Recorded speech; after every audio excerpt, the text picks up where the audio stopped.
Hello students. देखिए आज हम इस वीडियो में क्लास 12th का एक न्यू चैप्टर स्टार्ट करने जा रहे हैं। चैप्टर है हमारा vector, chapter number 10 vector algebra. तो देखिए वेक्टर अलजेब्रा को समझने के लिए हमें कुछ इसका बेसिक कंसेप्ट समझना होगा। तो आज हम इस वीडियो में जो हमारी 10.1 एक्सरसाइज है उससे रिलेटेड बेसिक पूरा टोटल कंसेप्ट और 10.1 एक्सरसाइज इसको कवर करने वाले हैं। ठीक है, तो इसको ध्यान से समझना क्योंकि जो बेसिक कंसेप्ट है आपका वेक्टर का, क्योंकि जो चैप्टर नंबर 11 है वो भी आपको तभी समझ में आएगा जब आपको 10 अच्छे से आएगा।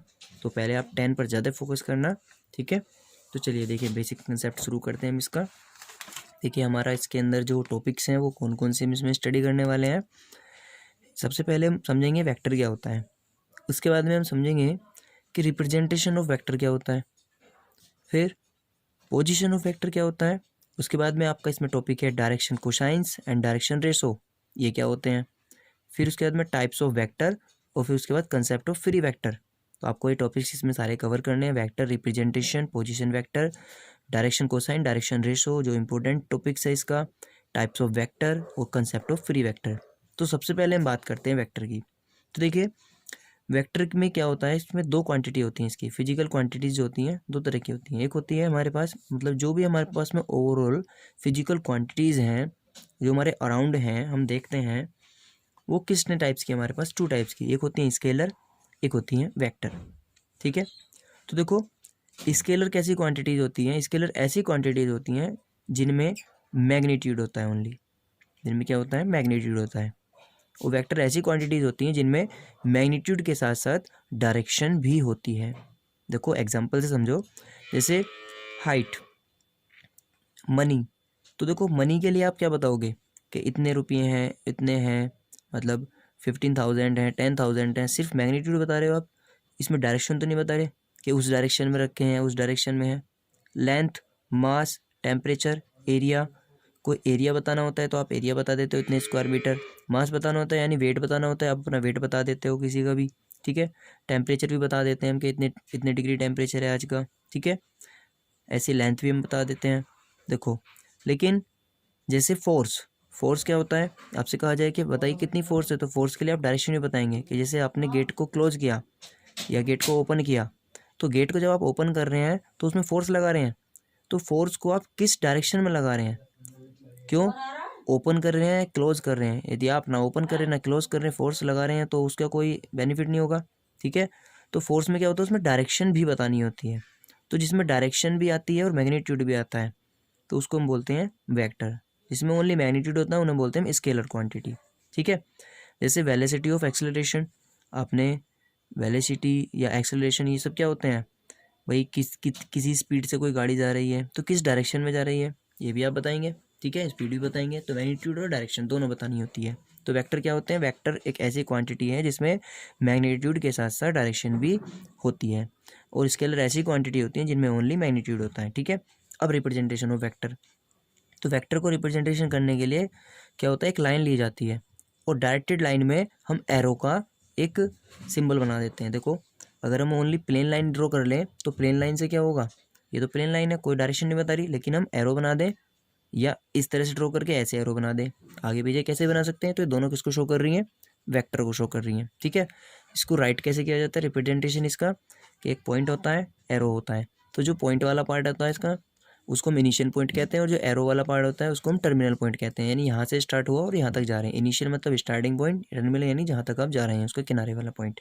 इसको लिखा कैसे जाएगा, ए बी, और ए बी के ऊपर आगे की तरफ में एरो है, डायरेक्शन है ए से बी की तरफ, तो ए से बी की तरफ लिखा है। ठीक है, और कैसे प्रेजेंट कर सकते हैं हम इसको, ओनली एक स्मॉल लेटर ए से, मतलब स्मॉल लेटर ए और उस पर वेक्टर ऐसे भी शो कर सकते हैं। ठीक है, यानी इनिशियल और टर्मिनल पॉइंट्स के थ्रू भी शो कर सकते हैं, और ऐसे इसको ए कह करके। ठीक है, ए क्या है, ये वेक्टर ए है। ठीक है, स्मॉल लेटर में इसको ऐसे भी डिनोट कर सकते हैं।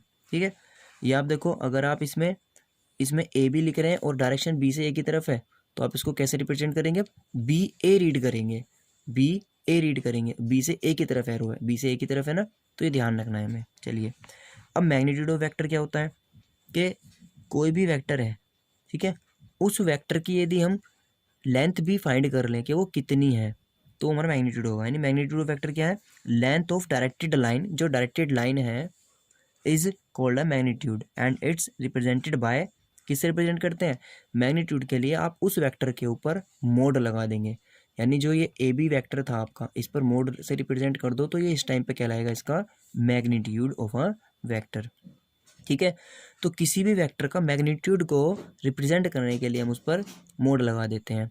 अभी देखो इसको भी हमने क्या बोला था, ये वेक्टर है, तो इसको मैग्नीट्यूड बताने के लिए, रिप्रेजेंट करने के लिए क्या करेंगे, इस पर मोड लगा देंगे। यानी यदि मोड लग जाता है तो वो कहलाता है मैग्नीट्यूड। और एक्चुअल मैग्नीट्यूड होता क्या है, उस डायरेक्टेड लाइन की लेंथ होती है कि वो कितनी लेंथ है। ठीक है, अब देखो एक आता है हमारा पोजीशन वेक्टर। देखो पोजीशन वेक्टर समझते हैं क्या होता है। देखिए इसको समझने के लिए आप थोड़ा सा देखो, उसको ग्राफ से, ग्राफिकली इसको समझाने की कोशिश करते हैं। ये 3D स्ट्रक्चर में होता है।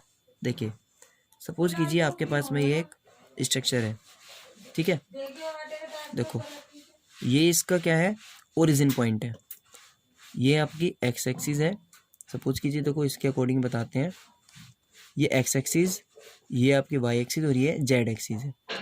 3D स्ट्रक्चर है ये, 3D जैसे एज लाइक आपका बॉक्स होता है, स्वीट बॉक्स होता है, ठीक है, क्यूब होता है, कोई भी इस तरह की स्ट्रक्चर। अब इसमें आपने यहाँ कोई एक पॉइंट इधर, इन तीनों जो ये तीनों एक्सिस हैं आपकी, इन तीनों के मिड में यहाँ से ओरिजिन से इस तरह से आपने ये के पॉइंट लिया है। ठीक है, जो पेन का वो जो ओरिजिन है वो इसका इनिशियल पॉइंट है, और जो ये ऊपर वाला पार्ट है ये इसका टर्मिनल पॉइंट है। इस तरह से आपने एक ये वेक्टर लिया है, डायरेक्टेड लाइन।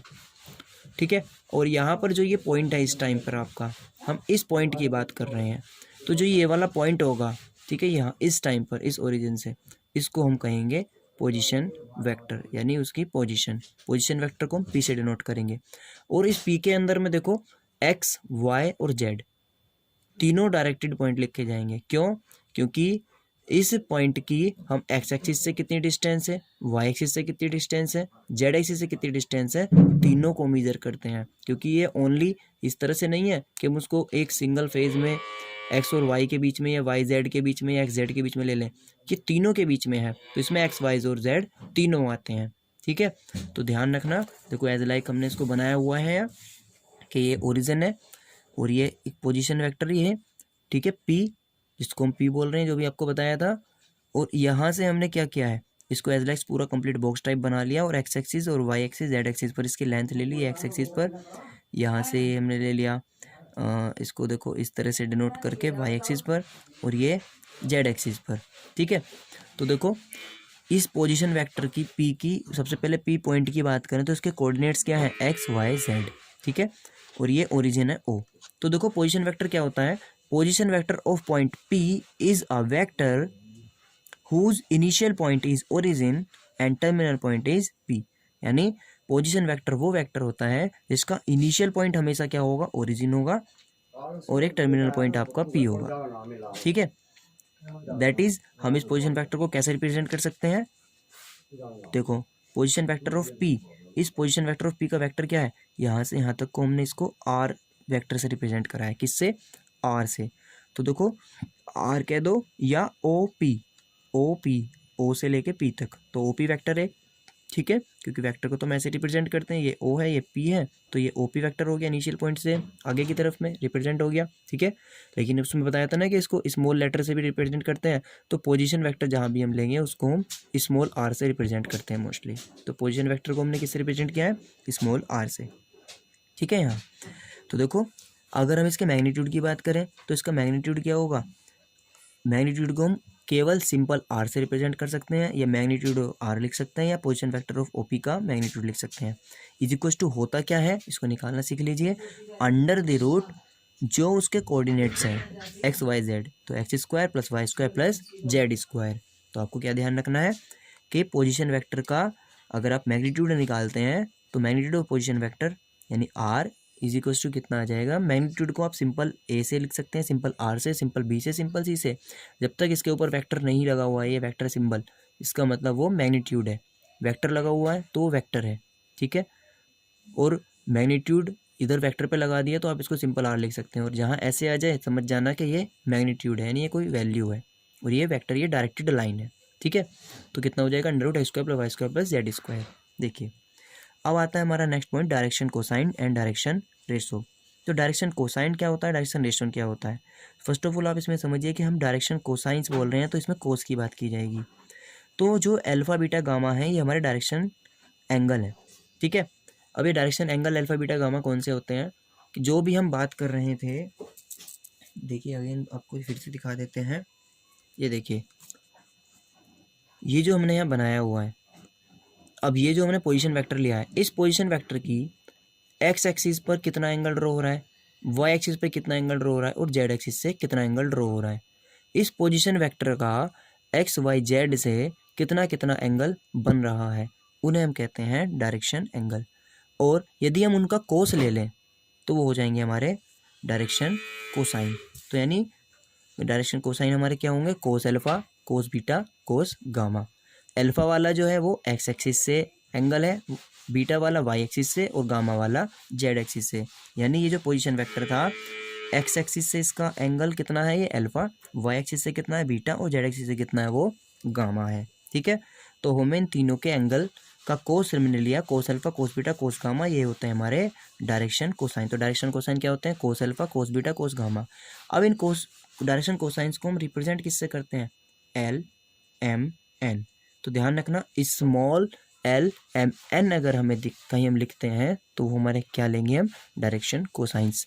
एल क्या होता है, कोस अल्फा, एम क्या होता है, कोस बीटा, एन क्या होता है, कोस गामा, ठीक है। हम ये कह सकते हैं कि जो एंगल होते हैं वो एल एम एन हमारे cos alpha, cos beta, cos gamma होते हैं। जो एंगल है एक्स वाई जेड एक्सिस से एंगल है डायरेक्शन का, ठीक है, पोजीशन वेक्टर का।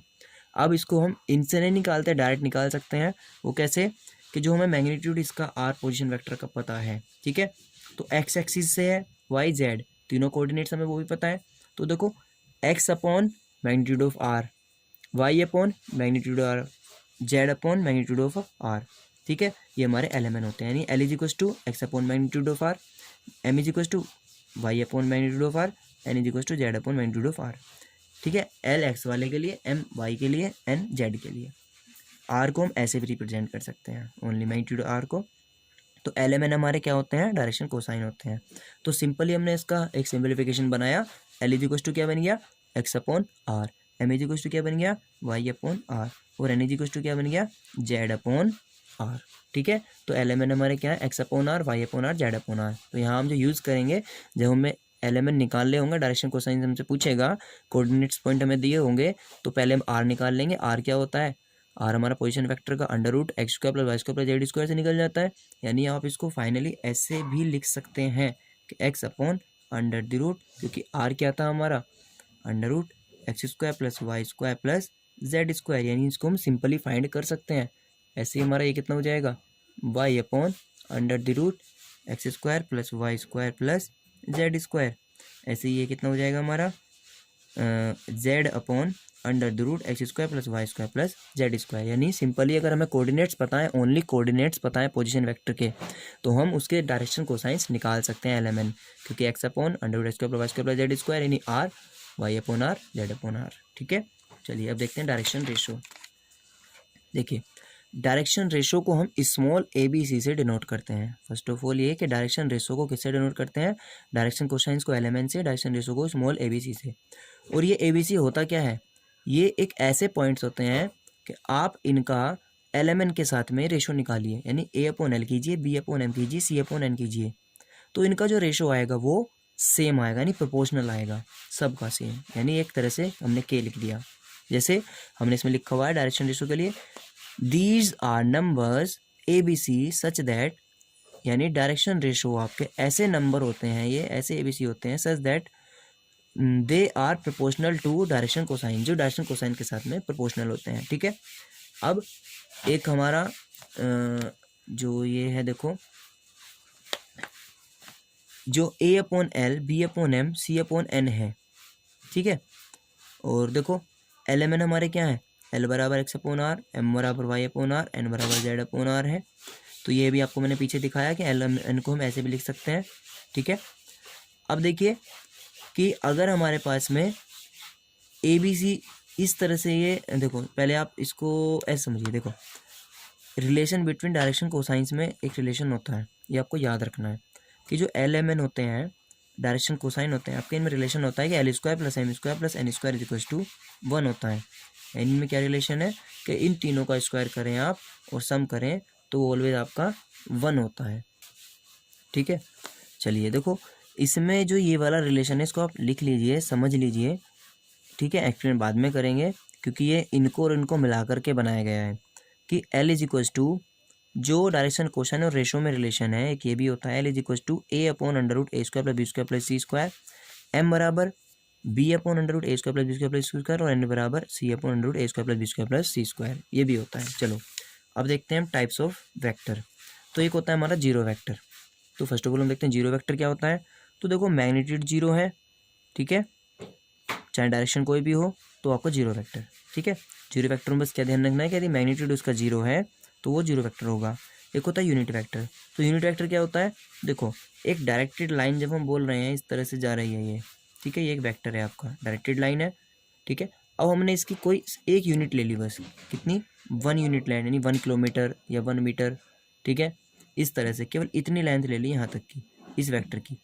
तो हमने क्या कर लिया, उसकी जो लेंथ है वो फिक्स कर ली 1 यूनिट, ओनली 1 यूनिट, यानी उसका जो मैग्नीट्यूड है वो हमने 1 ले लिया, यानी मैग्नीट्यूड 1 है।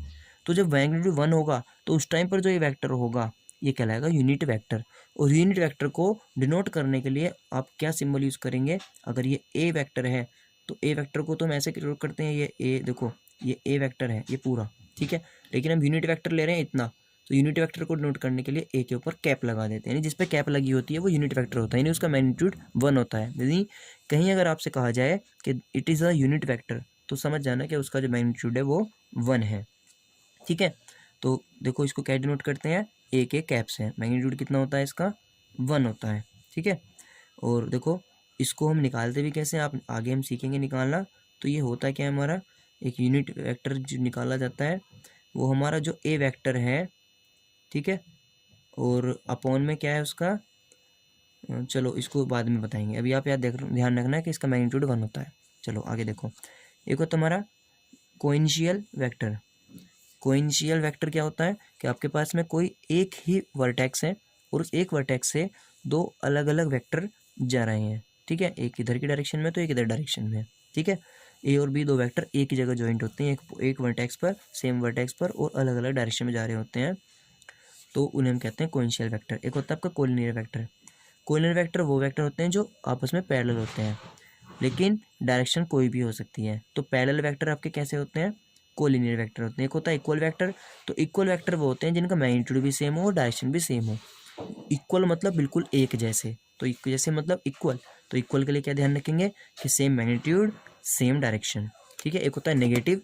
नेगेटिव में क्या होगा, नेगेटिव वेक्टर यानी डायरेक्शन तो डिफरेंट होगी, अपोजिट डायरेक्शन होगी, लेकिन मैग्नीट्यूड सेम होगा। ठीक है, यानी निगेटिव वेक्टर और इक्वल वेक्टर में क्या सिमिलरिटी है कि दोनों के अंदर में मैग्नीट्यूड सेम होता है। ठीक है, निगेटिव में अपोजिट डायरेक्शन होती है और इक्वल वाले में सेम डायरेक्शन होती है। ठीक है, कोलिनियर में पैरेलल होते हैं और कोइंशियल में एक वर्टेक्स होता है। तो देखो एक क्वेश्चन है, इसी क्वेश्चन पर पेज आपका जो इसका 10.1 है वो भी इसी पर बेस्ड है। ये एक आपको क्वेश्चन दिया हुआ है, ए बी सी डी ये पॉइंट है आपके, देखो वेक्टर दिए हुए हैं सबके और डायरेक्शन दी हुई है। इसने पूछा है कि बताइए कोइंशियल कौन कौन है इसमें। तो कोइंशियल्स एक वर्टेक्स से डिफरेंट, देखो इस पर आए, इसमें डायरेक्शन इधर को है इधर को है, तो ये नहीं हो सकता। डी पे गए, बाहर की तरफ को जा रहा है वेक्टर है, बाहर की तरफ को जा रहा है डी, तो यानी कि बाहर की तरफ को दोनों जा रहे हैं इस एक ही पॉइंट से, तो हम कह सकते हैं कि ये कैसे हैं, कोइंशियल है। तो कोइंशियल में डी एंड ए आ जाएगा। इक्वल वेक्टर, तो इक्वल में चेक करना है, तो इक्वल कौन से होते हैं, सेम मैग्नीट्यूड हो और सेम मैग्नीट्यूड के साथ में क्या हो, डायरेक्शन भी उनकी सेम हो। तो देखो सेम मैग्नीट्यूड में ये और ये वाली लेंथ सेम है, तो इसको चेक किया, देखो ये भी इधर को है नीचे को, ये भी नीचे को है, तो सेम डायरेक्शन है सेम मैग्नीट्यूड है, तो डी और बी आ जाएगा। इसकी देखें तो मैग्नीट्यूड तो सेम है, इसका मैग्नीट्यूड डी सी और ए भी सेम है, लेकिन ये इधर की डायरेक्शन है ये इधर की डायरेक्शन है, तो ये नहीं आएगा इसमें। नेगेटिव में देखें तो नेगेटिव में ये वाला आ जाएगा, क्योंकि सेम क्या है, सेम मैग्नीट्यूड है लेकिन डायरेक्शन अपोजिट है, तो ए और सी नेगेटिव में आ जाएगा। कोलिनियर में जो पैरेलल हो, तो पैरेलल ये और ये हैं और ये और ये हैं, डायरेक्शन चाहे कुछ भी हो, तो ये आ जाएगा ए एंड सी और ये आ जाएगा डी एंड बी। ठीक है, कोलिनियर बट नॉट इक्वल। ठीक है, कोलिनियर है ये बट नॉट इक्वल नहीं है। ठीक है, देखो जीरो वेक्टर, तो जीरो वेक्टर आपका कौन सा होगा, जीरो वेक्टर तो वो होता है जिसका मैग्नीट्यूड जीरो, मैग्नीट्यूड जीरो का मतलब है कि ए से स्टार्ट करो और ए पे ख़त्म कर दो, a b b c c d d ऐसे डिनोट कर सकते हैं, ठीक है। यूनिट वेक्टर इनमें कोई नहीं है, क्यों, क्योंकि मैग्नीट्यूड वन वाला कोई भी नहीं है, तो इसलिए हम यूनिट वेक्टर इसमें कोई नहीं बता सकते, ठीक है। इसके बाद में लास्ट बचता है इसमें कंसेप्ट ऑफ फ्री वेक्टर। तो कंसेप्ट ऑफ फ्री वेक्टर क्या होता है, एक हमारे पास में देखो without changing magnitude and direction, आप किसी वेक्टर की डायरेक्शन और मैग्नीट्यूड को बिल्कुल भी चेंज नहीं करेंगे और आप उसको डिस्प्लेस्ड कर सकते हैं पैरेलली, मतलब जैसे वो है, मान लो एक ये लाइन है, जितनी है ये इतनी की इतनी रहेगी, अब आप इसको पैरेलली मतलब इधर ले जा सकते हैं या इधर ले जा सकते हैं, ठीक है। आप इसको ऐसे और ऐसे नहीं ले जा रहे, सिर्फ ऐसे और ऐसे ले जा सकते हैं, पैरेलली आप उसको डिस्प्लेस कर सकते हैं। आप इसको बड़ी नहीं कर सकते, छोटी नहीं कर सकते, घुमा नहीं सकते, ना तो डायरेक्शन चेंज कर सकते हैं, ना मैग्नीट्यूड, सिर्फ पैरेलली डिस्प्लेस कर सकते हैं। तो ऐसा जो आपके पास में एक वेक्टर होता है उसे हम फ्री वेक्टर कहते हैं। फ्री मतलब ये आज़ाद है, कहीं घूम सकता है, ठीक है। अगर ये ऐसे है तो ये ऐसे और ऐसे चल सकता है, ना ऐसे ना ऐसे, ठीक है। देखो जैसे हमने ए और बी दो वेक्टर लिए हुए हैं, तो मैं इसको चला रहा हूँ इस वाले को, तो मैं इसको पैरेलली लेके आऊँ और लागूँ तो यहाँ पर ही जॉइंट हो सकता है, ठीक है। तो देखो पैरेलली हमने इसको जॉइंट किया, देखो तो ये क्या हो गया, ये यहाँ जॉइंट होकर के बी ए बन गया। या हम क्या कर सकते हैं, देखो इसको मैं पैरेलली ही लेके आ रहा हूँ और पैरेलली इसको मैं इसको उठाया और इसको ऐसे लाया और यहाँ जॉइंट कर दिया, तो ये इससे मिलके यहाँ ऐसे बन सकता है। या इसको पैरेलली लाएं और ला करके यहाँ जॉइंट कर दें, तो ये इस तरह की शेप का बन जाएगा, ठीक है। ऐसे हम इनको फ्री वेक्टर को घुमा सकते हैं, ठीक है। चलिए एक बार हम 10.1 भी देख लेते हैं। देखो 10.1 में आपसे क्या कहा है, रिप्रेजेंट ग्राफिकली है displacement of 14 kilometre 30 degree east of north, तो आप इसको कर लेंगे। देखो ये वाला देखो, classify the following measure as scalar and vector, इसमें स्केलर और वेक्टर बताना है। तो देखो 10 किलोग्राम वेट है, ओनली मैग्नीट्यूड है, तो ये स्केलर हो गया। 2 मीटर नॉर्थ वेस्ट, तो इसमें डायरेक्शन भी बता रहा है नॉर्थ वेस्ट, तो ये वेक्टर हो गया। 40 डिग्री ओनली टेम्परेचर बता रहा है, तो ये स्केलर हो गया। 40 वेट, तो ये भी स्केलर। अब ये कूलाम्स, भाई कुछ भी बताएं, देखो क्या हो जाएगा, स्केलर क्वांटिटी है क्योंकि डायरेक्शन नहीं है, लेकिन 20 मीटर पर सेकंड स्पीड है, स्पीड किसमें बताई थी, वेलोसिटी आपको, वेलोसिटी थी स्केलर, सॉरी वेक्टर, तो ये वेक्टर हो जाएगी, ठीक है। क्लासीफाई द फॉलोइंग है स्केलर एंड वेक्टर क्वांटिटीज, तो time period scalar, distance scalar, force, force बताया था किस में आता है, वेक्टर में, वेलोसिटी वेक्टर में, वर्क डन ये आएगा स्केलर में कि वर्क डन कितना है, ठीक है। देखो 4 में है कि identify the following vectors, conscious क्या होता है, इक्वल क्या होता है, कोलिनियर बट नॉट इक्वल, तो ये आपको अभी सब बताए थे, तो पीछे से हम इसको कर लेंगे। Answer the following true false, तो ये ट्रू फॉल्स भी आप खुद से करेंगे कि A and minus A R collinear, देखो ए कहाँ है आपका, ए ये रहा, ठीक है, और माइनस ए इसी का अपोजिट ले रहे हैं, तो कोलिनियर होंगे, तो बिल्कुल कोलिनियर कौन से होते हैं, जो पैरेलल होते हैं, तो पैरेलल तो होंगे ही, तो ये हो जाएगा ट्रू, ठीक है। Two collinear vector are always equal in magnitude, बिल्कुल मैग्नीट्यूड तो उनका सेम होता है, बताया था कि कोलिनियर में क्या होता है, मैग्नीट्यूड सेम होता है, डायरेक्शन अपोजिट हो सकती हैं। Two vector having same magnitude are collinear, ऐसे वेक्टर जिनका मैग्नीट्यूड सेम होता है तो क्या हो जाएगा, two vector having same magnitude, जिनका मैग्नीट्यूड सेम है आर कोलिनियर, तो हम इसे फॉल्स कहेंगे, क्यों, क्योंकि मैग्नीट्यूड के साथ साथ में उसका डायरेक्शन क्या होना चाहिए, अपोजिट होना चाहिए, ठीक है। Two collinear vector having the same magnitude are equal, के टू कोलिनियर वेक्टर हैं सेम मैग्नीट्यूड है, तो क्या वो इक्वल होंगे, तो इक्वल के लिए क्या जरूरी है, same magnitude and same direction, तो इसने अधूरी बात कही है, इसलिए ये भी क्या हो जाएगा, फॉल्स हो जाएगा, ठीक है। तो आपको इन सबको करना है। नेक्स्ट वीडियो में हम 10.2 का इंट्रो और एक्सरसाइज करेंगे। Okay, thank you.